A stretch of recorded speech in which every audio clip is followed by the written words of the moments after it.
이번에는 소멸시효 기산점에 대해서 살펴보겠습니다. 1번 판례입니다. 불법행위의 경우에는 손해 및 가해자를 안 날로부터 소멸시효가 시작이 됩니다.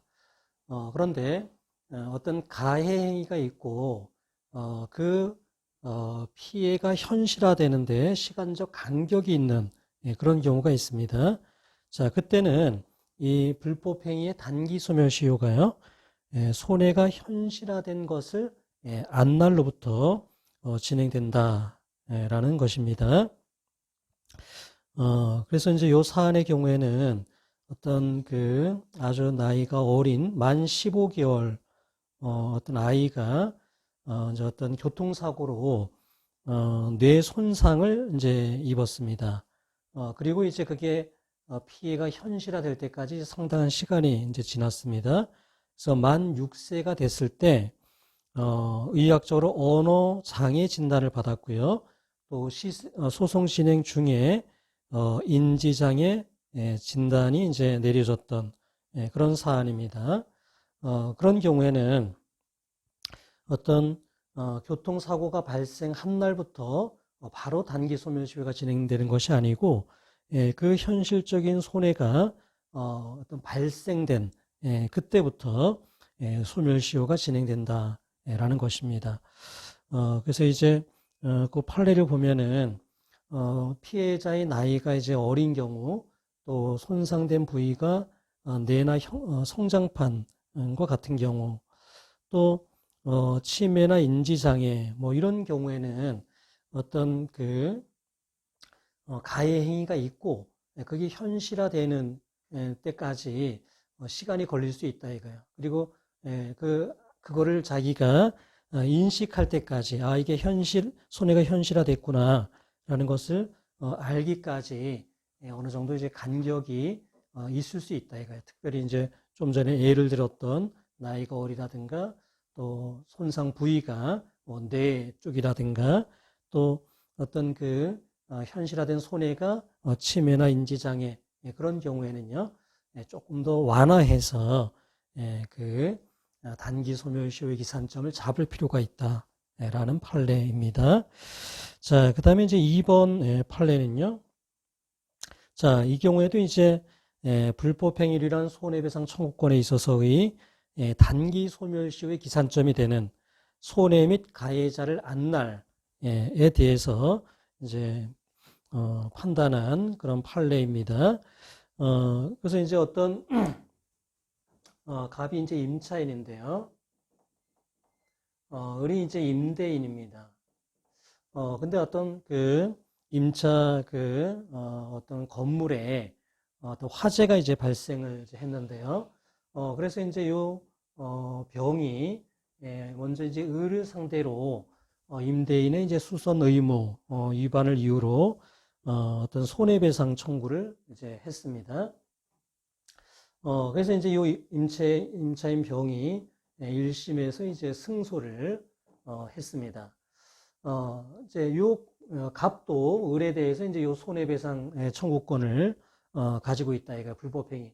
을의 어떤 불법행위에 대한 손해배상 청구권을 가지고 있는데 요 단기 소멸시효가 적어도 이제 관련 사건에 요 다른 임차인이 승소 판결을 받은 그때는 이제 자기에게 이제 손해가 있다는 사실을 알았다고 봐서 소멸시효가 진행되는지 이게 이제 문제가 된 사안인데요. 요 사안에서 1심 승소가 났지만 을은요, 임대인인 을은 이거에 대해서 이제 항소 상고를 하면서 자기에게 이제 어떤 과실이 없다라고 계속 이제 다퉜습니다. 자, 그리고 이게 이제 상고심에서 이제 그대로 임차인이 이제 승소를 했는데요. 우리 대법원은 요때까지 대법원에서 이제 요 관련 사건 승소 판결이 날 때까지는 갑이 어떤 자기에게 이제 손해가 있다라는 손해 및 을이 이제 가해자다라는 사실을 그렇게 알기가 어렵다라고 판단을 했습니다. 그래서 그때부터 단기 소멸시효가 진행된다. 그러니까 1심 선고된 때가 아니고요. 상고심이 선고된, 관련 사건의 상고심이 선고된 그때서야 요 갑이 자기의 손해와 을이 이제 가해자다라는 사실을 알게 됐으니까 그때부터 3년 이내에 손해배상을 청구하면 된다라고 판단을 했습니다. 단기 소멸시효 3년은 좀 짧기 때문에 이게 소멸시효가 문제되는 경우들이 있습니다. 이런 경우에도 갑이 을에게 책임을 물을 수 있는지가 요 관련 사건의 어떤 판결이 확정되기까지는 명확하지 않았기 때문에 판결이 이제 확정된 그때에서 이제 요 갑이 이제 알았다. 그래서 단기 소멸시효가 진행된다. 조금은 넓게 해서 이제 그 피해자를 보호한 그런 판례입니다. 자, 그 다음에 이제 3번 판례를 보면은요, 국가 이제 배상을 이제 청구하는 국가배상 청구권의 경우에도 소멸시효에 관한 이제 규정이 적용이 됩니다. 그래서 일반 불법행위하고 거의 같아요. 다만 일반 불법행위의 경우는 단기 3년, 장기 10년인데 국가배상 청구권의 경우에는 단기 3년, 장기 5년입니다. 그래서 국가재정법 이제 이런 것 때문에요. 국가나 지방자치단체를 상대로 한 어떤 금전 청구권은 소멸시효가 5년으로 규정이 되어 있습니다. 그래서 일반 불법행위와 같은 이제 소멸시효의 법리가 적용이 되는데요. 지금 이제 많이 문제가 되는 것이 어떤 과거 권위주의 시대 때 어떤 국가가 어떤 인권을 침해한 이제 그런 사건들이 있습니다. 그래서 판시 2번에 보면은 민간인 집단 희생 사건, 또 중대한 인권 침해 조작 의혹 사건, 이런 경우에 과연 국가가 이제 어떤 소멸시효가 벌써 5년 지났다. 장기 소멸시효 그 5년 기간이 이미 도과됐다. 이런 항변을 할 수 있는지가 문제가 이제 많이 됩니다.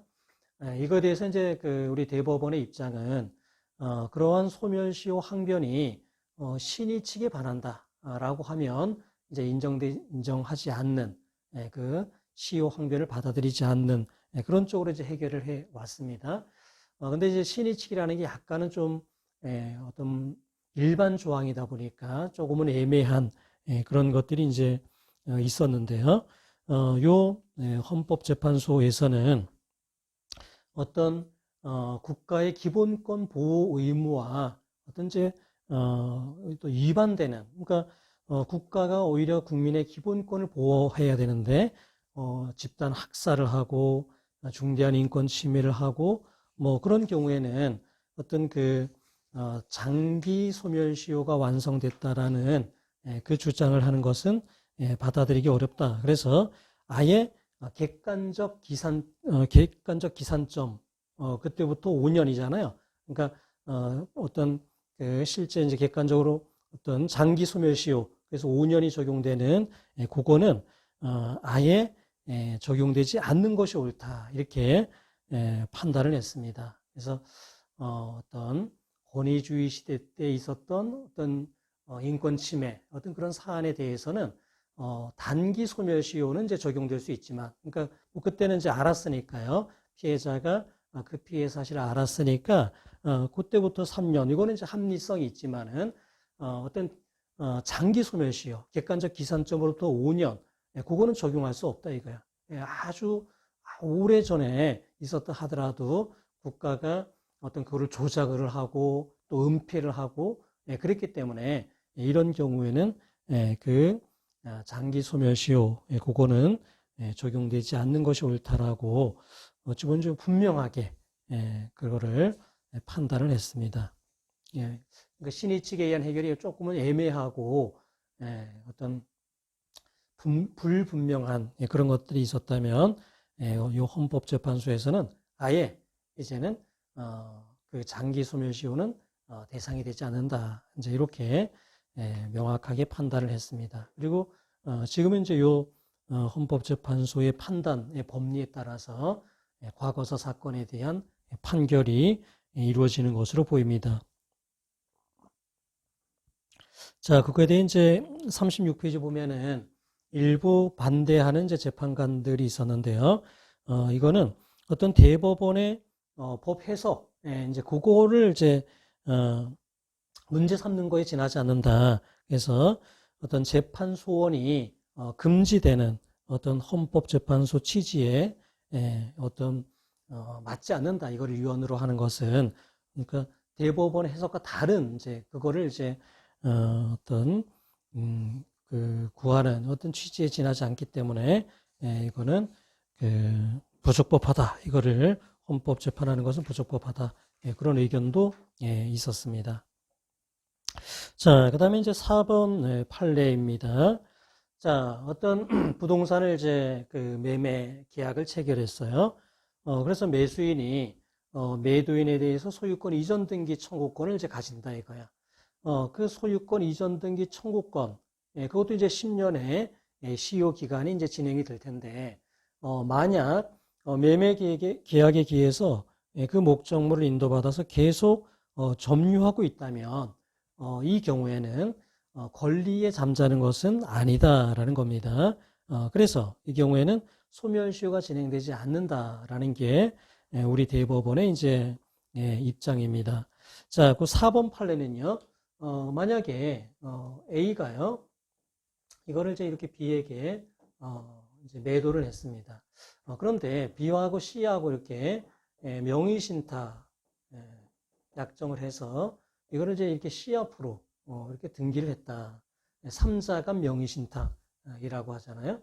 자, 이런 경우에 요 B는 이제 어떻게 이제 이 자기의 소유권을 행사할 수 있냐면, 권리를 행사할 수 있냐면은 A에게서 C에게로 이전 등기된 거는 그러니까 명의신탁 약정에 기한 거잖아요. 그러니까 명의신탁은 무효이고 그거에 기한 물권변동도 무효이니까 이걸 말소를 이제 A가 할 수 있습니다.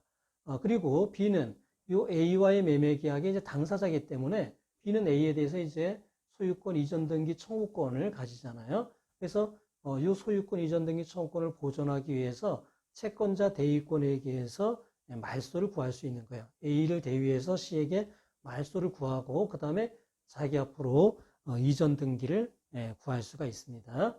자, 그런데 이 소유권 이전 등기 청구권이 이미 10년이 지나서 시효로 소멸되었는지 이게 이제 문제가 된 사안이었는데요. 이 경우에도 매매 계약을 체결한 이후에 B가 이 목적물을 인도받아서 점유하고 있다면 이 소유권 이전 등기 청구권의 소멸시효는 진행되지 않는다 이거야. 따라서 이거는 아직 살아 있으니까 이거를 보존하기 위해서 채권자 대위권에게서 말소 등기하고 이전 등기를 구하는 것은 가능하다라는 게 4번 판례입니다. 그러니까 3자간 명의신탁에 있어서는요, 매매 계약의 당사자는 A와 B입니다. 그러니까 신탁자가 이렇게 매매 계약 당사자가 되기 때문에요, 요 신탁자는 요 A를 상대로 해서는 소유권 이전 등기 청구권을 갖게 되는 것이죠. 이게 계약 명의신탁하고는 좀 다릅니다. 나중에 명의신탁 부분 공부할 때 다시 살펴보도록 하겠습니다. 자, 그 다음에요. 자, 5번 판례를 보면은요, 이제 과거 양육비에 대한 판결인데요. 어떤 A, B 사이에서 C가 태어났다 이거야. 그러면 이 부모는 C를 이제 양육할 이제 의무가 있습니다. 자, 그런데 A와 B가 이제 이혼을 하면서 어떤 B가 이제 요 C를 이제 양육했다 이겁니다. 그리고 이제 요 A는 전혀 양육비를 부담하지 않았다. 이런 경우에 요 B는 요 A에 대해서 양육비를 이제 청구할 수 있어요. 이제 과거 만약에 여기가 성인이 될 때까지 다 이제 B 혼자서 양육을 했다라고 하면은 그거에 대한 과거 양육비를 A에게 이제 청구할 수가 있습니다. 그런데 어떤 과거의 어떤 양육비를 청구할 수 있다라는 권리는요, 이게 어떤 심판에서 이제 이렇게 확정이 되기 전까지는 어떤 추상적인 법적 지위에 지나지 않는다라는 거예요. 그러니까 양육비에 대한 구체적인 협의가 있거나 심판이 있었다면 그때 구체적인 권리를 성립하고 그 전까지는 추상적인 법적인 지위, 양육비를 청구할 수 있다는 추상적인 법적인 지위에 지나지 않는다라는 겁니다. 그래서 요 과거 양육비에 대해서는요, 소멸시효가 진행되지 않는다는 거예요. 아직 구체적인 권리로 확정된 것이 아니기 때문에 이게 과거 양육비에 대해서는 소멸시효가 진행되지 않는다. 그 무슨 얘기냐면 여기가 이제 성년이 됐다 이거예요. 성년이 됐다. 그리고 많은 시간이 지났다 이거예요. 그렇다 하더라도 요 C가 성년이 될 때까지 요 B가 혼자서 양육비를 다 책임졌다면 많은 시간이 지났다 하더라도 여전히 A에 대해서 과거 양육비를 청구할 수가 있다는 거야. 소멸시효가 진행되지 않고 있기 때문에 이거는 청구가 가능하다라는 겁니다. 그래서 이제 이렇게 과거 양육비를 청구할 수 있다. 근데 당연히 이제 양육비를 이제 산정하는 데 있어서는 이게 이제 나중에 한꺼번에 이거를 지급해야 되기 때문에 A에게 상당히 부담이 될 수는 있기 때문에요. 그 금액을 산정하는 거는 법원에서 이제 어느 정도 재량을 가지고 조금은 이제 너무 큰 어떤 목돈이 나갈 수 있는 부담이 있기 때문에 그거는 고려해서 양육비를 이제 산정하고 있습니다. 자, 이제 요 5번 판례는요, 현실적으로는 이제 어떤 경우에 최근에 많이 문제가 되냐면은, 여러분 이제 구하라, 연행 구하라 그 사건을 기억하실 텐데요. 그 경우에도 이제 그 구하라가 아주 어렸을 때 이제 부모가 이제 이혼을 하면서 이제 아버지가 이제 키웠어요. 그런데 나중에 이제 구하라가 사망을 하는 시점에서 보니까 이제 그 어릴 때 집을 나간 그 어머니에게도 이제 상속이 됐죠. 그러니까 구하라가 미혼인 상태에서 사망을 했으니까 그 직계 존속으로서 부모가 공동으로 이제 상속을 받게 됐습니다. 그런데 이건 부당하다. 응? 어렸을 때 집을 나가서 전혀 양육 의무를 이행하지 않은 그 어머니가 상속을 받는 것은 부당하다 뭐라고 해서 그 구하라 오빠가 이제 인터뷰도 하고 그러면서 이제 구하라법이라고 해서 이제 민법에 이제 이런 양육 의무를 이행하지 않은 부모의 상속권을 제한하자라는 민법 개정안이요 이렇게 상정이 되어 있습니다. 그래서 그걸 상속 결격 사유로 해서 상속을 못 받게 하자라는 견해도 있고 상속 상실 어떤 제도를 새로 도입하자라는 어떤 개정안도 이제 있습니다. 아직 그 개정안은 이제 통과되지는 않았고요. 그래서 현실적으로는 이제 그래 어떻게 이제 해결을 이제 했냐면은 이제 이렇게 A와 이제 구하라의 이제 이렇게 부모다 이거예요.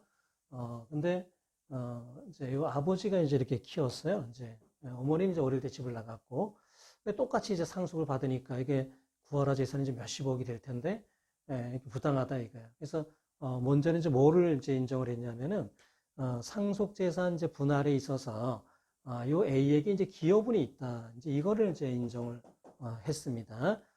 그래서 요 구하라 재산 형성에 어떤 그 A의 아버지의 기여도가 약 20% 정도 있다. 이제 이렇게 한 거예요. 그러니까 이제 구하라 재산 중에 20%는 이제 기여분으로 떼놓고 이제 80%를 A와 B가 이제 1대1로 나누게 된 것이죠. 그러니까 상속 재산에 이제 여기는 결국은 이제 60%, 20%는 이제 띄워놓고 그다음에 80%를 40% 받았으니까 여긴 60%고 여기 이제 40%를 상속받게 그렇게 이제 했고요. 그다음에 요 A가 바로 요 판례에 기해 가지고 판례에 기해서 성장 과정에서 전혀 양육비를 부담하지 않았으니까 과거 양육비를 이제 지급하라라고 이제 청구를 했고 그게 이제 약 6, 7천만 원, 뭐 한 7천만 원 정도 인정이 됐습니다. 그러니까 요 어머니는 40% 상속을 받고 7천만 원은 요 양육비로 과거 양육비로 이제 지급을 하는 이제 이런 사례들이 실제로 많이 발생하고 있어요. 그래서 그 과거 양육비는 어떤 소멸시효가 이제 진행되지 않는다는 거잖아요. 추상적인 지위로 남아 있을 때는 소멸시효가 진행되지 않는다. 그러니까 이런 경우에 이렇게 양육 의무를 이행하지 않은 부모가 상속을 받았다. 이런 경우에 이제 양육 의무를 이행한 쪽이 이렇게 과거 양육비를 청구하고, 그래서 뭐 6억 7천만 원 인정되는데 어떤 거는 1억을 넘게 인정한 그런 판례들도 있습니다. 그러니까 약간 여기가 상속받는 게 좀 누가 봐도 좀 부당하지 않습니까? 그래서 이런 방법으로 기여분이라든가 그다음에 과거 양육비로 이제 좀 조정을 하는 이제 상황이죠. 뭐 만약에 구하로법이라고 하는 민법 개정안이 이제 통과가 된다면은 뭐 양육 의무를 이행하지 않은 부모의 상속권은 부정이 될 수도 있겠죠. 네.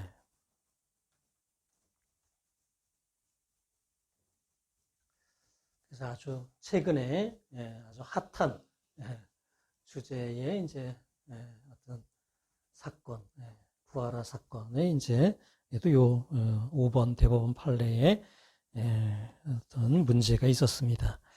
자, 그 다음에 이제 6번 판례인데요. 자, 이제 6번 판례는요, 이게 임대차 기간이 이제 끝났습니다. 임대차 기간이 끝나고, 이제 임차인이 임대차 보증금에 대해서 이제 청구할 수 있잖아요. 보증금 반환 청구권을 이제 가지고 이제 있습니다. 그 보증금 반환 청구권, 이제 이것도 뭐 10년의 이제 소멸시효가 이제 적용이 된다 이거예요. 그런데 만약에 임차인이 그 임차 목적물을 계속 점유하고 있는 그런 상태의 경우에는 이 보증금 반환 청구권의 소멸시효도 진행되지 않는다라는 게 그 판례입니다. 최근에 있었던 판결인데요. 네, 이게 이제 어떤 거냐면은 이게 이제 A가 임차인이고요. B가 이제 요 임대인입니다. 임대인이고 그리고 이제 요 임대차 기간이 2000년 이제 5월 30일에 이제 이렇게 종료가 됐어요. 그럼 이때부터 A는 B에게 보증금의 반환, 이제 아마 2,500만 원 정도 됐나 본데, 이거 이제 반환을 청구할 수가 있습니다. 그런데 B가 이제 임대차 보증금을 반환하지 않으니까 A가 이 임차 목적물을 이제 계속 점유하고 있었습니다.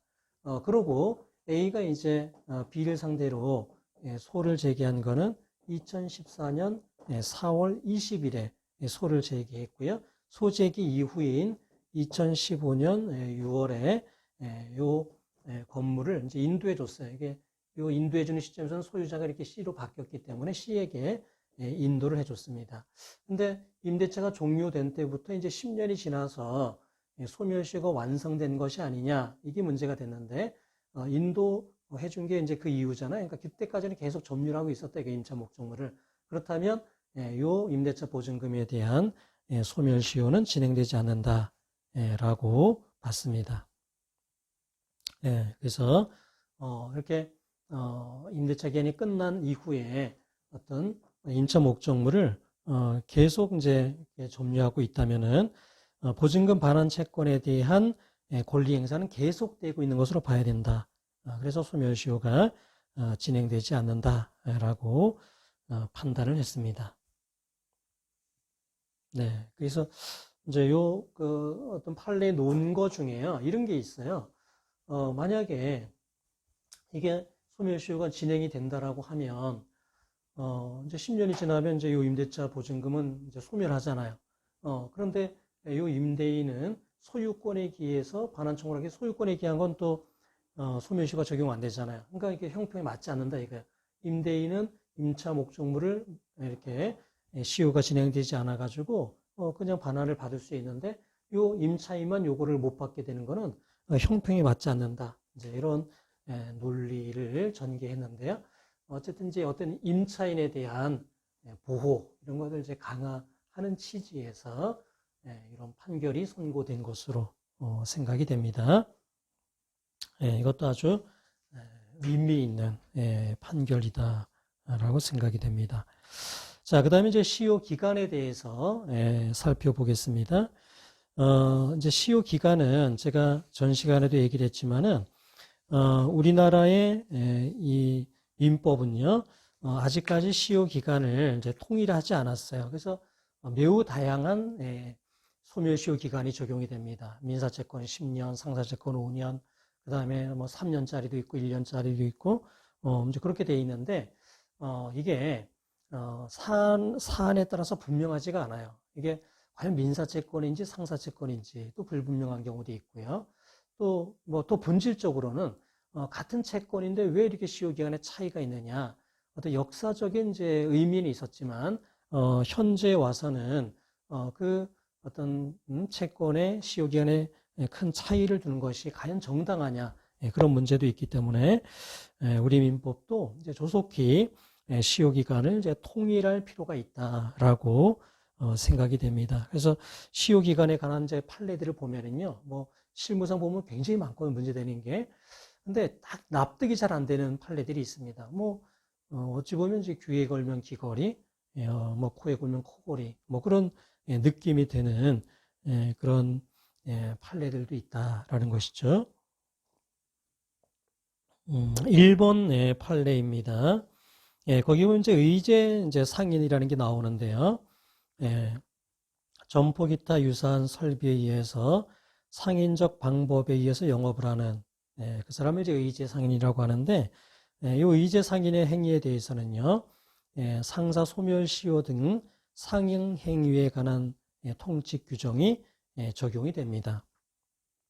자, 그리고 개업 준비 행위는요, 영업을 위한 이제 행위로서 상행위가 된다고 봅니다. 그래서 소멸시효도 이제 5년의 소멸시효가 적용이 되죠.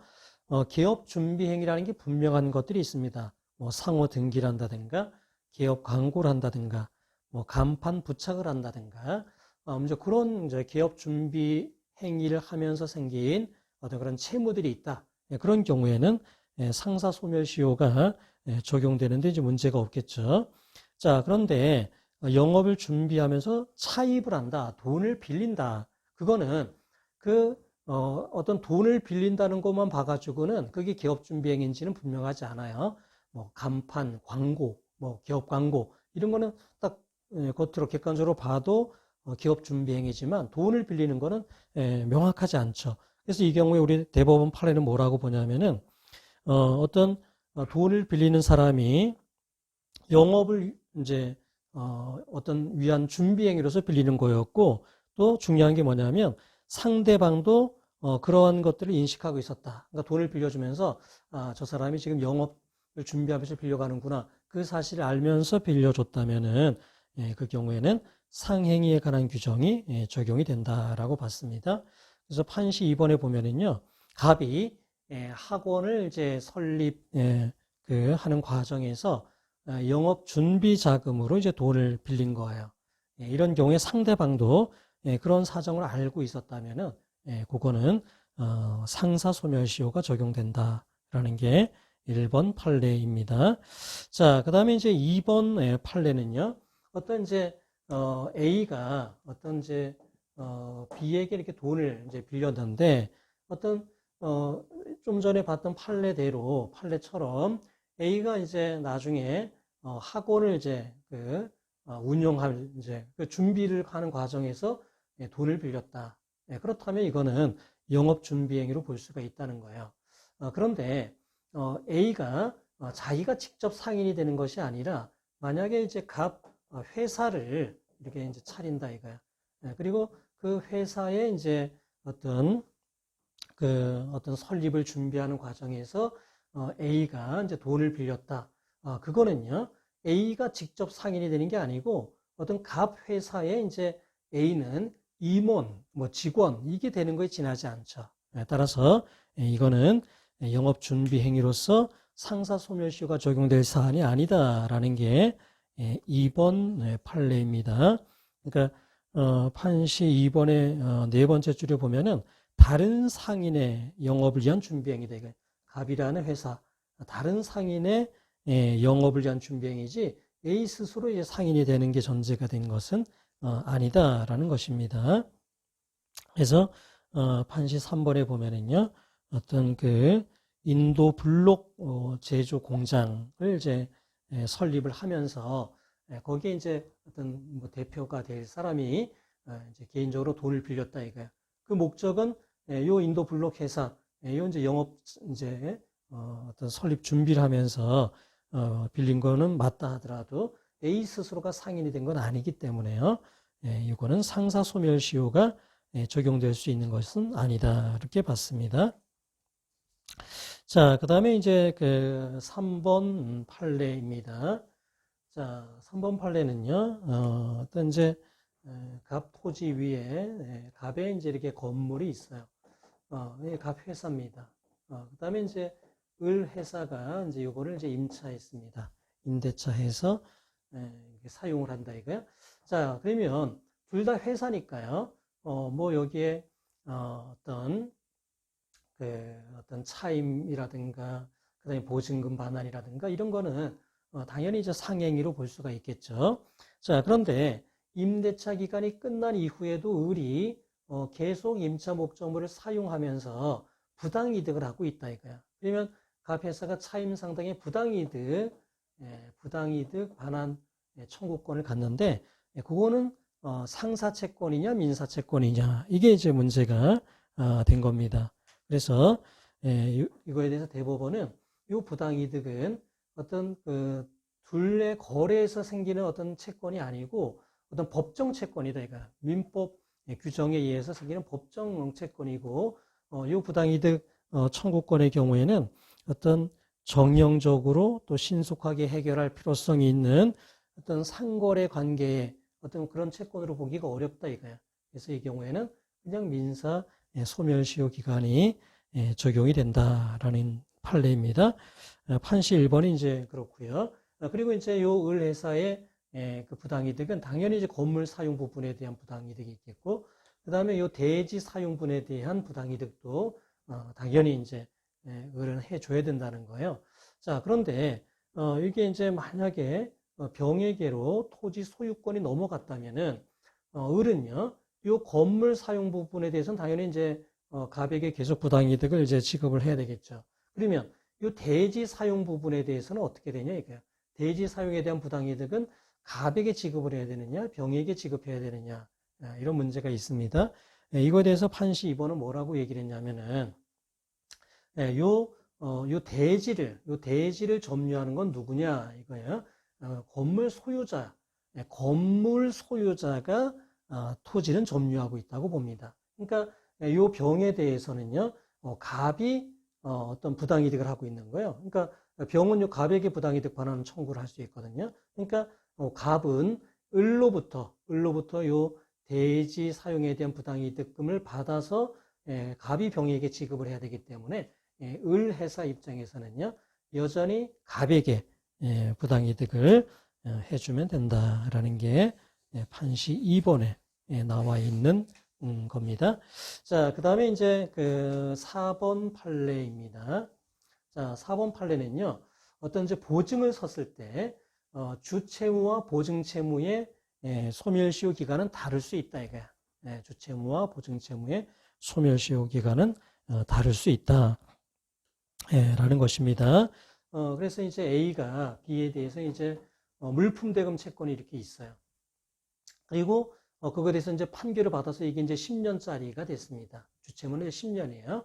자, 요 상태에서 유고에 대한 그 주채무에 대해서 C가 연대 보증을 했습니다. 자, 이렇게 연대 보증을 한 거는 어떤 상행이다 이거예요. 상행이다 이거예요. 어떤 요 상사 채권에 대해서 보증을 한 것이기 때문에 이거는 이제 상행이 기한 이제 채권이기 때문에 이거는 5년의 소멸시효 기간이 적용된다라는 게 그 판례입니다. 그래서 판시 1번 첫 번째 줄에 보면은요, 보증채무는 주채무와는 별개의 독립한 채무이다.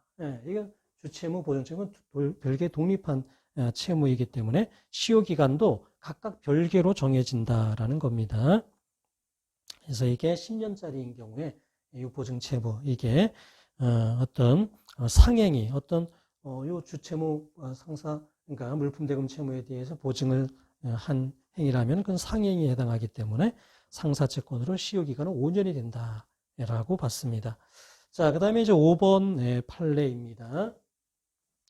자, 이제 어떤 건설업을 하는 갑 회사가 있었어요.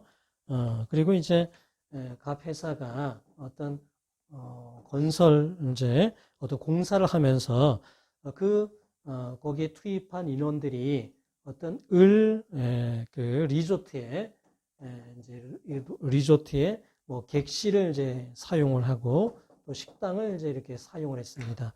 그래서 이제 요 리조트가 갑 회사에 대해서 객실료 그다음에 이제 저기 식사한 거에 대한 음식료 뭐 이런 채권을 이렇게 가지고 있는데 이게 이제 과연 3년짜리 채권이냐 1년짜리 채권이냐 이제 이게 문제가 되는데요. 그래서 이제 요 리조트 입장에서는 뭐라고 주장을 했냐면은 이게 우리가 이자 채권 공부할 때 배웠는데 1년 이내에 정기금으로 지급되는 채권 중에 이제 이자, 사용료 이런 거는 3년의 소멸시효가 적용된다라고 되어 있지 않습니까? 그래서 요 갑 회사가 객실료, 그 다음에 음식료 이거를 매월 지급하기로 했다. 그러니까 3년 이내에 그러니까 1년 이내에 정기적으로 지급되는 사용료 채권이기 때문에 3년의 시효 기간이 적용된다 이렇게 주장을 했습니다. 이거에 대해서 이제 요 갑 회사 입장에서는 뭐라고 주장했냐면은 이게 1년 단기 소멸시효 규정에 어떤 보면은 숙박료 채권, 음식료 채권 이런 건 이제 소멸시효 1년으로 또 돼 있어요. 그러니까 어찌 보면 이게 더 특칙으로 볼 수 있는 것이죠. 그래서 1년의 소멸시효가 적용된다라고 주장을 했고 대법원은 1년의 소멸시효가 적용된다라고 봤습니다. 자, 이런 것만 봐도 좀 되게 애매해요. 이게 3년짜리인지 1년짜리인지 그런 판단이 조금은 어려운 경우들이 있고 그래서 아주 논리적인 결론이라기보다는 구체적 타당성에 기해 가지고 이렇게 그때마다 결론을 내는 경향이 있다는 것이죠. 그래서 소멸시효 기간에 대해서는요 개정이 좀 필요하다라고 생각됩니다. 자, 오늘 강의는 여기까지 하겠습니다. 수고하셨습니다.